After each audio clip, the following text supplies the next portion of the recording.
Horror story episode 3। अंधेरी रात का साया। पायल को पुरानी और रहस्यमयी जगहों पर जाने का बहुत शौक था। सालों से वह अपने शहर के बाहरी इलाके में स्थित एक वीरान हवेली के बारे में सुनती आ रही थी। लोग कहते थे कि वह जगह शापित है और जो भी वहां रात में जाता है कभी लौट कर नहीं आता। पायल इन सब बातों को अंधविश्वास मानती थी। एक शाम उसने सच का पता लगाने का फैसला किया। हाथ में लालटेन लिए वह हवेली के मुख्य दरवाजे को पार कर अंदर दाखिल हुई। दिन के उजाले में हवेली जितनी शांत दिख रही थी, रात होते ही उसका माहौल उतना ही भयानक हो गया। टूटी हुई खिड़कियों से आती हुई हवा की सरसराहट सन्नाटे को चीर रही थी।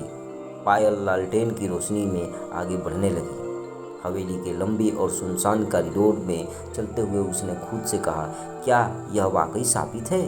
लोग सिर्फ बातें करते हैं।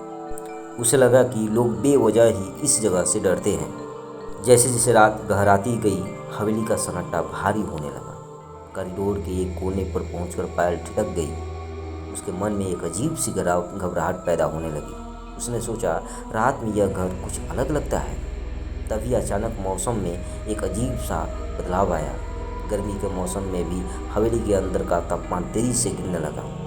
पायल के मुंह से ठंडी भाप निकलने लगी। उसने कांपते हुए अपने हाथों को समेटा और मन ही मन कहा, ये अचानक ठंड कैसी? पैरहन में एक अजीब सी सिहरन दौड़ गई। तभी उसे अपने ठीक पीछे किसी की मौजूदगी का एहसास हुआ। सूखी लकड़ी के फर्श पर किसी के रेंगने या चलने की हल्की सी आवाज आई। पायल का दिल जोर जोर से धड़कने लगा। उसने डरते हुए सोचा, पीछे कोई खड़ा है। उसने हिम्मत जुटाई और धीरे से पीछे मुड़कर देखा। लालटेन की मध्यम रोशनी एक दरवाजे पर पड़ी।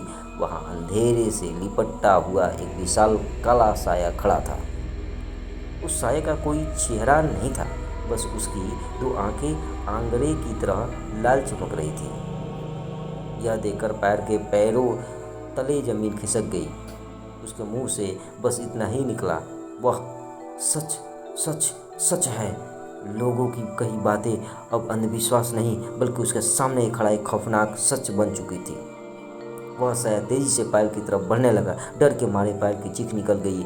उसने भागने की कोशिश की, लेकिन उसके पैर जैसे फर्श से जमा हो चुके थे। लालटेन उसके हाथ में कांप रही थी। उस काले साये ने पूरी हवेली को अपने आगोश में ले लिया। सुबह होने पर लोगों को हवेली के दरवाजे पर सिर्फ एक बुझी हुई लालटेन मिली। पायल का कहीं कोई नामो निशान नहीं था। वह भी उस शापित हवेली के काले इतिहास का एक हिस्सा बनकर रह गई।